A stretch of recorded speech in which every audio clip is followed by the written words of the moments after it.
Thank you for coming for this significant development in a case that was brought to our attention from out of state, actually.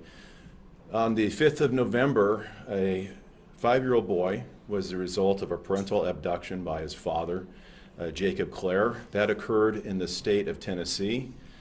Several days later, or in the interactions in between then and now, Jacob's niece, Claire, was also, Amber Claire, was also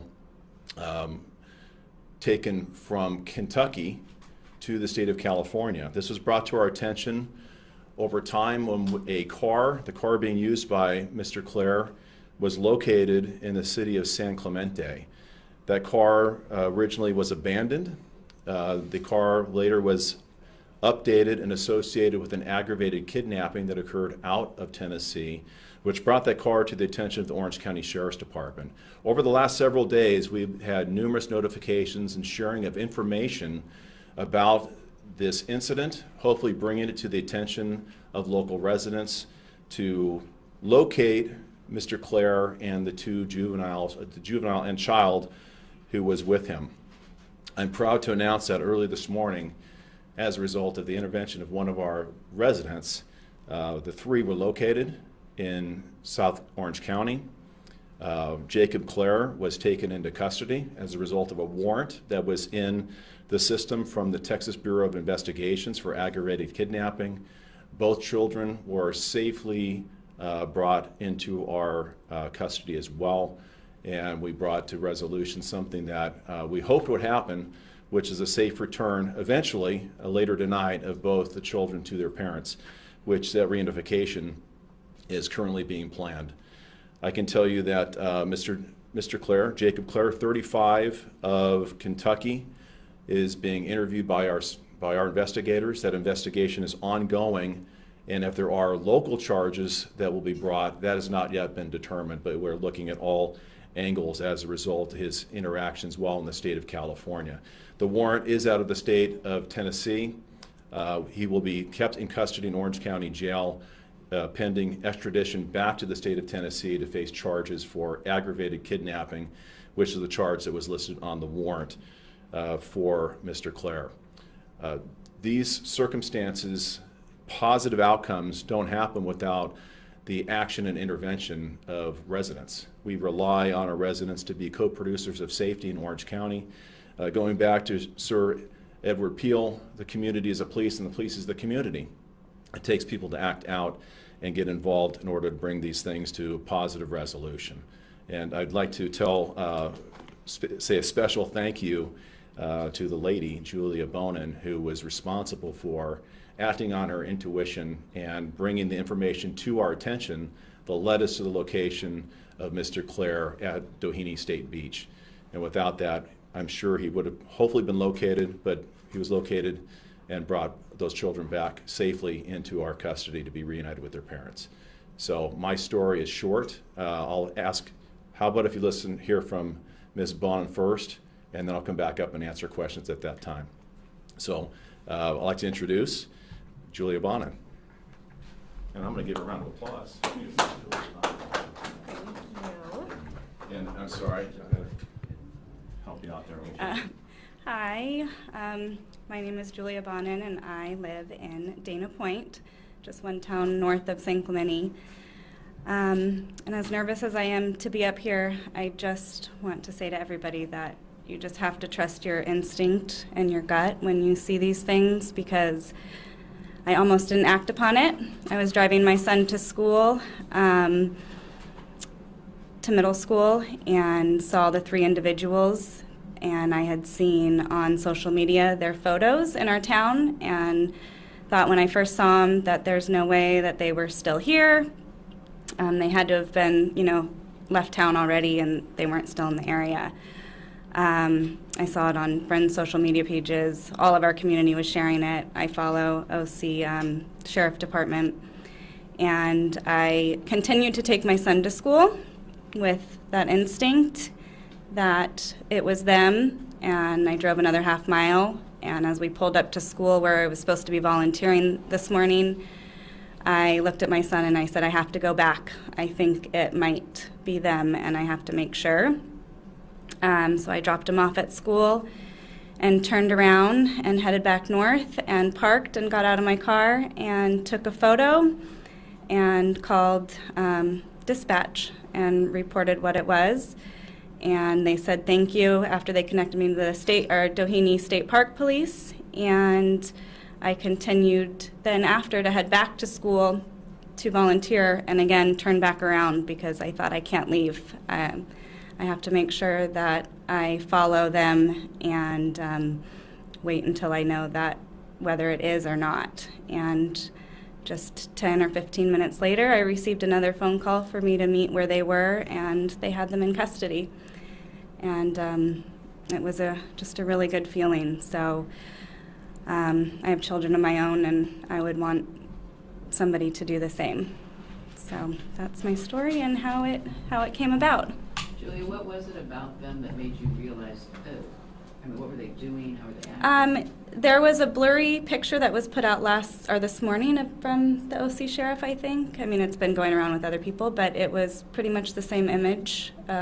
She was holding the little boy's hand, and he had a shovel in his other hand. And the dad was, much taller, but he struck me because he had a sweatshirt on and a hat and sunglasses and camo pants, and it was strikingly similar to the images that were put out. So, Julia, was there anything about their interactions that was unusual, or was it just pretty? no, I was actually apologetic when I called dispatch because I wasn't, I had a feeling that it was, but there was nothing abusive or, the kid looked happy, Noah looked happy and just skipping along, and so. Just where you were and where they were when you saw them and what they were doing? Originally, when I saw they were just walking, they didn't have the backpacks that I had originally seen in the photos. They were walking northbound on PCH. There's like a little sidewalk area, and when I first saw them, and then when I came back, probably 10 minutes after I dropped my son off, they had entered the state park, Doheny State Beach right there, and that's when it becomes, there's a separation with a train track and a fence from where I was. So they continued to head north, but I was on the other side of the tracks, just trying to keep visual of them. You know about where on PCH? Is that kind of where the curves around, Right between Palisades Drive and Beach Road, right there. And so they didn't have their backpacks. It looked like you didn't know where they were coming from or where they were going. No, just heading north. Were you worried at all when you were watching them because they did put out that he might be armed? Yeah, I mean, I took a picture and was a little bit, I felt like I had that barrier, but I didn't approach or say anything or, but have to make the phone call and let the detectives and the sheriffs do their job and state police, and it was a really neat, everybody was kind and helpful and appreciative, so. So were you following in your car? Is that how that worked? I was in my car and then parked and then got out and I was on the sidewalk. But again, there was a fence and a train track, and then where they were there was a divide between us. So there was quite a bit of space. Most people don't act on their instincts. Why did you? Because I have children myself, and I would want them, we have constant conversations with my own children just about things at school and watching out for each other and friends, and when you have an instinct like that, you can't, like my friend said, I would have regretted it had I not turned around. I just would have lingered with me. There's been times before where you think you see something and you don't say anything and you kind of wonder, but this feeling just didn't go away. It was very much instinctual and very much a gut feeling that it stayed with me. I tried to leave a couple times even after I reported it, and the pit in my stomach was just there. Have you spoken with their families back in Tennessee and Kentucky? No, not yet. But I just know that mom's probably can't wait to hug her baby. So. Around what time was this? For 7, 8 in the morning? I believe it was about 8:50 when I called. The first sighting was probably about a little before 8:40, maybe. And Did they have their backs to you when you took the picture? Were you worried about them seeing you? Yeah, it was as they passed by. But again, I wasn't up close. It was more, and then I did the comparison of the picture that I saw after I reported it, because I just kept questioning myself. But when I pulled them both up on my phone, you can see the resemblance. Did you hold it up, or were you kind of incognito, just like acting like you're on the phone taking the Just held it up. There, I mean, I wasn't right on them, so it was more like of a zoom in on them. Did you say they were on the beach at that time when you left? At Doheny, there is, it's like a state park and then a parking lot. So it was walking along, and then, yes. So when I pulled into the parking lot, Noah was playing in the sand with one of the deputies. So. What was the feeling when you found out you were right? I couldn't stop shaking and tearing up.